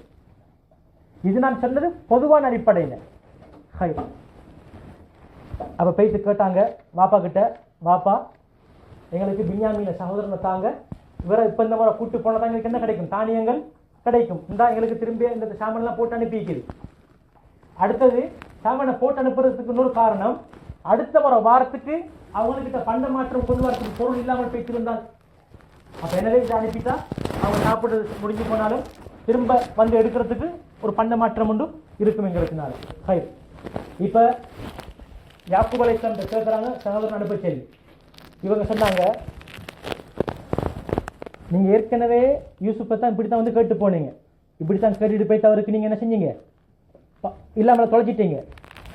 இப்ப உங்களை நான் நம்ப ரெடி இல்லை. இப்ப நான் உங்களை நம்புறதுக்கு ரெடி இல்லை. சொன்னாங்க இல்ல, நாங்க உண்மையிலேயே எங்களோட சகோதரன் நாங்க பாதுகாப்போம். வனஹ்ஃபது அஹானா, எங்கட இந்த சகோதரன் நாங்க என்ன செய்வோம்? பாதுகாப்போம். நீங்க நம்பிக்கையோடு அனுப்புங்க. எவ்வளவு பிஞ்சி பார்த்தாங்க, அனுப்பல. அதுக்கு பின்னால சொன்னாங்க யாக்கூப் அலைஹிஸ்ஸலாம், நான் அனுப்பவே மாட்டேன், நீங்க சத்தியம் செய்யணும், அல்லாஹ்வோட பேரை சொல்லி சத்தியம் செய்யணும், நாங்க இவரை பாதுகாப்போம் அப்படின்னு எனக்கு ஒரு வாக்குறுதி தந்தால், எனக்கு ஒரு சத்தியம் ஒன்று செஞ்சு தந்தால் தான் நான் உங்களை என்ன செய்வேன்? உங்களோடு இந்த சகோதரனை அனுப்புவேன். இப்ப என்ன செஞ்சாங்க? எல்லாரும் சத்தியம் பண்ணினாங்க. எல்லாரும் சத்தியம் பண்ணினாங்க, நாங்க என்ன செய்வோம்? கூட்டிட்டு வருவோம், பாதுகாப்போம். சத்தியம் விஷயம் சத்திய விஷயம். சிலவங்களுக்கு இன்றைக்கு அது அல்லாஹ்வுக்கும் என்ன சம்பந்தப்பட்டது? உள்ளத்துக்கும் நாவுக்கும் சம்பந்தப்பட்டது. இது உண்மையா பொய்யாங்கிற விஷயம் அல்லாஹ் தெரிஞ்சது, எனக்கு மல்லாக்கு மட்டும்தான் தெரியும். அல்லாஹ்ட பேரை யூஸ் பண்ணி ஒரு மனிதன் சத்தியம் செஞ்சு ஒரு விஷயத்தை சொல்லி அது பொய்யாக இருந்தால் அதோட விபரீதம் என்ன? கட்டாயம் தெரிஞ்சு கொள்ளணும். உண்மையாக இருந்தால் ஓகே, அல்லாஹ்ட பெயரை சொல்லி சத்தியம் செஞ்சு அது பொய்யாக இருந்தால் என்ன தண்டனை கிடைக்கும்? முதலாவது, ஊர்ஜிதம் செய்யப்பட்டால் பொய் சத்தியம்தான். இப்ப சத்தியம் பண்றாரு, எந்த ஆதாரமும் இல்லை, சத்தியம் பண்ணி முடிஞ்சு. சத்தியம் பண்ணி முடிஞ்சதுக்கு பின்னால் நாளைக்கு என்ன செய்யுது? ஒரு ஆதாரம் ஒன்று கிடைச்சிக்குது, இவர் சொன்னது பொய் அப்படின்னு நிரூபணமாகினால் இவர் பாசிக், கெட்டவன். இவருக்கு என்ன பேரு? நயவஞ்சகன், பாசிக், கெட்ட வேலை செய்ய செஞ்சவன். கெட்டவன், நல்லவன் அல்ல, கெட்டவன் ஒரு பேர் வரும். இதுக்கு பின்னால இவருடைய சத்தியங்கள் ஏற்றுக்கொள்ளப்பட மாட்டாது. எவ்வளவுதான் உண்மையான சத்தியம் பண்ணினாலும் அவருடைய சத்தியத்தை என்ன செய்யல, அவரை ஏறிட்டு பார்க்கறதில்ல. ஏன்? இவர் யூஸ் பண்ணது யார பேரை? அல்லாஹ்ட பேரை. தண்டனை என்ன? அவருக்கு பேர் பட்டம் கொண்டு வரும் பாசிக். பாசிக்னா என்ன? கெட்டவன் பேர். திரும்ப சாதகமான ஒரு விஷயமாக உண்மையிலே அவர் உண்மைதான் சத்தியம் பண்றார், உண்மையிலே தான் அப்படித்தான் சத்தியம் பண்ணினாலும் அவருடைய சத்தியம் என்ன செய்யப்படாது, ஏற்றுக்கொள்ளப்பட மாட்டாது. அந்த நேரத்தில் அடுத்தவங்க சொல்லக்கூடிய ஏற்று நீதிபதி என்ன செய்வார்? வழக்க முடிவு செய்வார். ஏன்? இவர் யூஸ் பண்ணிக்கிற யார பேரை? அல்லாஹ்ட பேரை. அதே மாதிரி தான் நபி சொல்லாத ஒன்றை, ஸல்லல்லாஹு அலைஹி வஸல்லம் சொல்லாத ஒன்றை ஒரு மனிதன் சொன்னதாக சொன்னால் இவரும் சொர்க்கத்துக்குரியவர் அல்ல. ஏன்? யூஸ் பண்ணிக்கிறது யார? ஸல்லல்லாஹு அலைஹி வஸல்லம் அவங்கள. அப்ப அதனால அல்லாஹ் ரசூலோட விஷயத்துல, அவங்க பேரை எடுக்கிற விஷயத்துல, அதே மாதிரி சத்தியம், விசேஷமா சத்தியம் செய்யற விஷயத்துல மிச்சம் ஜாஸ்தியாக நடந்து கொள்ளணும். எந்த ஒரு மனிதன் பொய் சத்தியம் செஞ்சு ஒரு பொருளை விற்பானோ, எந்த ஒரு மனிதன் பொய் சத்தியம் செஞ்சு அல்லாஹ்ட பேரை சொல்லி பொய் சத்தியம் செஞ்சு ஒரு பொருளை விற்பானாக இருந்தால் இவன் நாளைக்கு ஃபிரௌனோடு ஹாமானோடு எழுப்பாட்டப்படுவான். யாரோட? எவ்வளவு பெரிய அநியாயக்காராக்கள் குர்ஆனிலே அல்லாஹ் தஆலா செஞ்சிட்டான். இவனெல்லாம் நயவஞ்சக்காராக்கள், நரகத்துக்குரியவர்கள் என்று அல்லாஹ் முத்திர குத்தினது குர்ஆன்ல. ஹாமான், ஃபிரௌன். அப்ப ஒரு பொருளை மறைச்சி, அதில் உள்ள என்னது குறைய மறைச்சி அல்லாஹ்ட பேரை சொல்லி இதுல எந்த ஒரு குறையும் இல்லை அல்லாஹ்வின் சத்தியமாக அப்படின்னு சொல்லி அவர் நம்பி அந்த பொருளை வாங்கி இவர் பொய்யாக இருந்தால் இவர் ஃபிரௌனோடு எழுப்பாட்டப்படுவார். அல்லாஹ் பாதுகாக்கணும். அப்ப சொன்னாங்க, இப்ப கூட்டு போறாங்க, எல்லாரும் போறாங்க, எல்லா சகோதரர்களும் என்ன செய்ய போறாங்க? போறாங்க. யூசுப் அலைஹிஸ்ஸலாம் எப்படி அழகோ அதே மாதிரி அவங்களோட சகோதரர்களும் கொஞ்சம் அழகானவங்க தான். அப்ப சொன்னாங்க ஸல்லல்லாஹு அலைஹி வஸல்லம், யாக்கூப் அலைஹிஸ்ஸலாம் சொன்னாங்க, லா தத்ஹுலு மின் பாபின் வாஹித், ஒரேடியாக நீங்க எல்லாரும் ஒரேடியாக ஒரே தடவையில பேசுறவானாம். நீங்க கொஞ்சம் பிரிஞ்சு போங்க, கொஞ்சம் பிரிஞ்சு போங்க. ஏனென்றால் கண்ணூறு படாமல் இருப்பதற்காக வேண்டி, ஆபத்துகள் வராமல் இருப்பதற்காக வேண்டி. இப்ப நாங்க சில விஷயங்கள்ல நாங்கள் ஏற்கனவே சொன்னோம், முயற்சிகள் செய்யறது தவக்குலுக்கு மாற்றம் இல்லை, தவக்குலுக்கு மாற்றம் இல்லை. அப்ப கண்ணூர் என்கிறது உண்மையானது, அது பொறாமையின் வெளிப்பாடாக வரக்கூடியது. பொறாமை சேர்ந்து எங்களோட மனசுல ஒரு ஏக்கம் ஒன்று வந்தால் அதுதான் கண்ணூரின் அடையாளம், வெளிப்பாடு. அது அந்த மனிதனை தாக்கும். அல்லாஹ்வுடைய கதிரோடு போட்டிப்படக்கூடிய ஒரு சாமான் இருக்குமா இருந்தால் அது கண்ணூறு. அல்லாஹ்வுடைய கதிரோடு போட்டி போட்டு கதிரை மிஞ்சிற அளவுக்கு ஒரு பவர் ஒன்று இருக்குமா இருந்தால் அதுக்கு எது கண்ணூறு கீக்குது. கண்ணூறு கொள்ளாதது, அதோட விளைவு பயங்கரமானது. எந்த அளவுக்குண்டா ஒரு மனிதனுடைய கண்ணூறு ஒரு மனிதனை நோயாளியாக்கி அவரை கபருக்கு கொண்டு போய் சேர்க்கிற அளவுக்கு பவர் உள்ளது அப்படின்னு ஸல்லல்லாஹு அலைஹி வஸல்லம் சொன்னாங்க ஹதீஸ்ல. அதனாலதான் பொறாமைங்கிறது மிக மோசமானது. பெருமை எப்படி மோசமானதோ நாங்கள் ஏற்கனவே பார்த்துக்கிட்டு வரோம். அப்பல இருந்து ஆதம் அலைஹிஸ்ஸலாம் சம்பவத்திலிருந்து பெருமை பொறாமை எவ்வளவு பயங்கரமானது.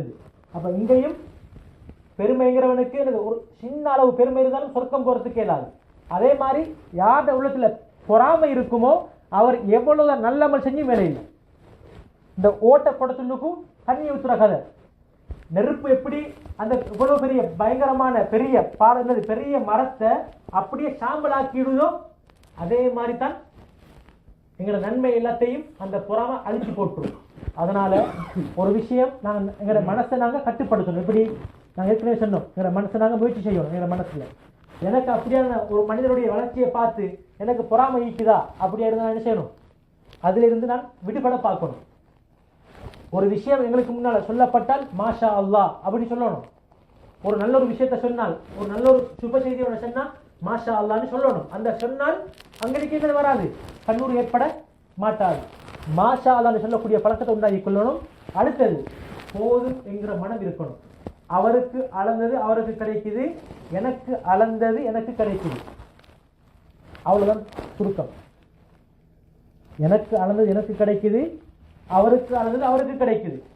அவர் எக்ஸ்ட்ரா ஒன்று அவருக்கு கிடைச்சிக்குதா, அது அவருடைய அல்லாஹ்வுடைய ரஹ்மத், அவருடைய அறிவு, அவருடைய முயற்சி, அதன் மூலமாக கிடைச்சிக்குது. நான் முயற்சி செய்யாமைக்கு நான் ரூம்ல இருந்துக்கிட்டு இவருக்கு ஒரு 10,000 ரூபா 20,000 ரூபா கூட கிடைச்சிக்கிட்டு வைக்கிறத வச்சு என்ன செய்யலாது, எனக்கு பரவாயில்ல இல்லாது. அது அல்லாஹ்வுக்கு கொடுத்திக்கிறான். அந்த விஷயத்துல கொஞ்சம் கவர்சனை இருந்து கொள்ளணும். அதே மாதிரி கண்ணூருடைய விஷயங்கள் எதையும் நாங்க என்னது, ஒரு மனிதன் எதர்ச்சியாக கண்டு பார்க்கறது வேற விஷயம். அந்த வெள்ளத்தையும் நாங்கள் என்ன செய்யப்படாது, போன்ல போடப்படாது, ஸ்டேட்டஸ்ல போடப்படாது. ஒரு புதிய கார் வாங்கினா, அதே மாதிரி சாப்பாடுகள் சாப்பிட்டா, அல்லது என்ன செய்ய ஒன்று புதிய அமைப்புகள் நாங்கள் கண்டா போடப்படாது. அது நாங்களே என்னது, ஆடு போயிட்டு கழுத்தை கொடுத்து என்ன அருந்து செல்ற மாதிரி, நாங்கள் கழுத்தை கொண்டு போயிட்டு ஆடு போயிட்டு கழுத்தை கொண்டு போயிட்டு என்ன அருந்து செல்ற மாதிரி. எதர்ச்சியாக கண்டு வாங்கிக்கிறீங்களா மாஷா அல்லாஹ், அது வேற சப்ஜெக்ட். நாங்களாக போட்டு அதை எத்தனை பேர் பார்ப்பாங்க? பொறாமக்காரன் பார்ப்பான், எதிரி பார்ப்பான், வைத்தறிச்சல் உள்ளவன் பார்ப்பான். எல்லாரும் மாஷாலான்னு சொல்ல மாட்டாங்க, எல்லாரும் மாஷாலான்னு சொல்ல மாட்டாங்க. அப்ப அதுல எங்களுக்கு பாதிப்பு. அப்ப அந்த விஷயத்தில் நாங்கள் என்ன செய்யணும், கட்டாயம் ஒவ்வொருத்தரும் எங்களோட சின்ன பிள்ளைகளை போடப்படாது, எங்களோட சின்ன பிள்ளைகளை காட்டப்படாது. காட்டுறதுக்கு என்னது அப்படி, அதுவும் என்னது அப்படி இல்லை, எல்லாருக்கும் அது நடக்கிற ஒன்று தான்.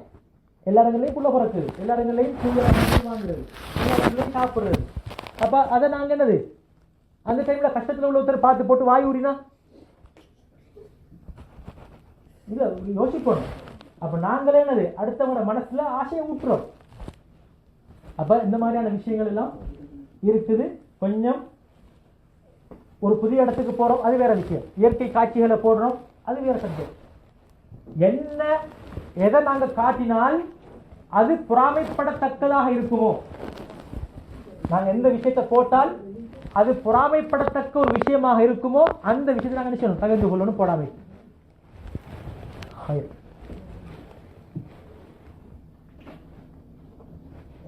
இன்னும் முடியலை, இன்னும் கொஞ்சம் இருக்குது. அதுல டைமும் என்னது கிட்டவாகிட்டது. இப்ப என்ன செய்யறாங்க, எல்லாரும் பிரிஞ்சு யூசுப் அலைஹிஸ்ஸலாம் அவங்களுடைய அரச சபைக்கு பேட்டிக்கிறாங்க. அடுத்த கட்டத்தில் इंशा अल्लाह 12 கிழமைக்கு நாங்கள் பார்ப்போம். आज यूसुफ अलैहिस्सलाम के तीसरा हिस्सा है, उसमें बहुत 3 अहम चीज है. पहला चीज है इन्नहु ला युफ्लिहु ज़ालिमून, जुल्म करने वाला वो नजात कामयाब नहीं होगा, वो नहीं पाएगा. वो किस तरह भी जिंदगी गुजारे वो कामयाबी नहीं होगा. दूसरा चीज इन्नल्लाह ला यहदी कैदल खाइनीन, जो गद्दारी वो तख्तीत करके वो सोच के प्लान बनाकर हमको धोखा कर रहा है, उसका धोखा उसको कामयाबी नहीं होगा. किसी न किसी वक्त वो बाहर निकलेगा. आजकल तो हम देख रहे हैं जो कत्ल करने वाला वो तो जुल्म कर रहा है. अगर जुल्म करना वो जुल्म का हो, फिर वो जुल्म कर रहा है. वो कितना भी बहुत इल्म वाला भी हो, लेकिन अल्लाह ने उस टाइम उसका दिमाग में एक जगह छोड़ देता है, उससे वो पकड़ जाता है. और इसी तरह ला नुज़ीउ अजरल मुहसिनीन, जो अच्छे नेक काम करने वाले, सब्र करने वाले, वो उसको पता है मैं जुल्म हो रहा हूं, इस टाइम वो थोड़ा सब्र करे, अल्लाह के पास इसको सपर्द करे, फिर अल्लाह उसका सवाब को, उसका जो सब्र को वो ज़ाई नहीं करेगा। और इसी तरह आइन आइन बदनज़री एक बहुत अहम एहतियात की चीज़ है। आजकल तो हर बंदा यानी मोबाइल में मैं जो नया गाड़ी लिया, मैं गया नया घर बनाया, मैं अच्छा खाना खाया, इस तरह सारे स्टेटस में डाल देते हैं। हम जो वैसे फजर अचानक कोई बंदा देख ले ये मुश्किल नहीं, उसके लिए हम बिस्मिल्लाहिर्रहमानिर्रहीम इस तरह दुआ करते हैं। लेकिन हम खुद एक बकरी अपने अपने आप को एक कसाई के पास आकर मुझे दबल कर दे, इस तरह बात करने के सवा है ये, इस तरह नहीं डालना चाहिए। अगर मनाजिर तबीइया नेचुरल एक सीन होता है, इस तरह चीज़ अगर मैं सफ़र किया एक नया ये जो हर बंदा देखने का एक चीज़ है, इसमें कोई गुंजाइश है। लेकिन अपना जो मैं किस चीज़ को अगर किसी को दिखाया फिर वो उसका दिल में उसका हसद आ जाएगा, इस तरह हर चीज़ स्टेटस में मोबाइल में किसी को दिखाने की कोई ज़रूरत नहीं है। और याकूब अलैहिस्सलाम और उसका बेटे जब यूसुफ अलैहिस्सलाम के पास आया मदद मांगते हुए, लेकिन यूसुफ अलैहिस्सलाम को पता है ये मेरा भाई है, लेकिन उन भाइयों को पता है ये यूसुफ है अलैहिस्सलाम। फिर जो मदद के लिए किसी चीज़ डालना पड़ता है, ये देखकर उनसे खाना लेना है। नबी यूसुफ अलैहिस्सलाम उनसे लेकर उनको खाना दिया, उसके बाद ये चीज़ को अंदर रख लिया, नहीं लिया, क्योंकि ये तंगी है, एक बंदे को तंगी है और उसको मदद चाहिए। इस ज़रूरत को, ये तंगी को मैं फ़ायदा उठाने के लिए उसको यूज़ नहीं करना है, ये भी बात है। इसलिए अभी तक ये पूरा नहीं हुआ, इंशाल्लाह अगले हफ्ता पूरा होगा इंशाल्लाह यूसुफ अलैहिस्सलाम का किस्सा। उसमें बहुत आखिर में इंशाल्लाह बताऊंगा इसमें कितना कितना हमारे लिए दुरुस्त है, फ़ायदेमंद दुरुस्त बहुत ज़्यादा है।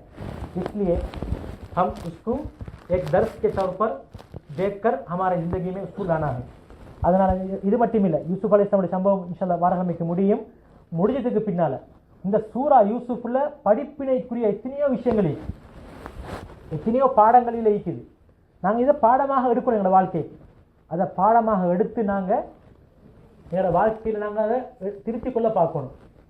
அதை நாங்கள் என்ன மோசமானதை உற்றுறணும், இதில் உள்ள நல்ல விஷயத்தை நாங்கள் என்ன செய்யணும், எடுத்து நடந்தால் எங்களுக்கு என்ன இருக்குது, வெற்றி இருக்குது.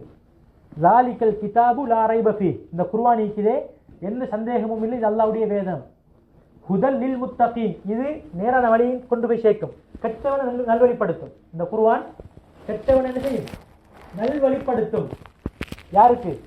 திருந்தணும்னு ஆசை உள்ளவங்களுக்கு, என்ன திருத்திக் கொள்ளணும் எண்ணம் உள்ளவங்களுக்கு இந்த குர்ஆன் என்ன செய்யும், நிச்சயமாக இந்த சம்பவங்களின் ஊடாக, இது மட்டுமில்லை எத்தனை விஷயங்கள் இருக்குது, அதனூடாக என்ன செய்யும், நேரான வழிக்கு கொண்டு சேர்க்கும். அதனால் இந்த குர்ஆனை நாங்கள் கட்டாயம் படிக்கணும், இதில் உள்ள விஷயங்களை விளங்கணும், இதில் சொல்லப்படக்கூடிய சம்பவங்களை படிப்பினையாக எடுக்கணும்.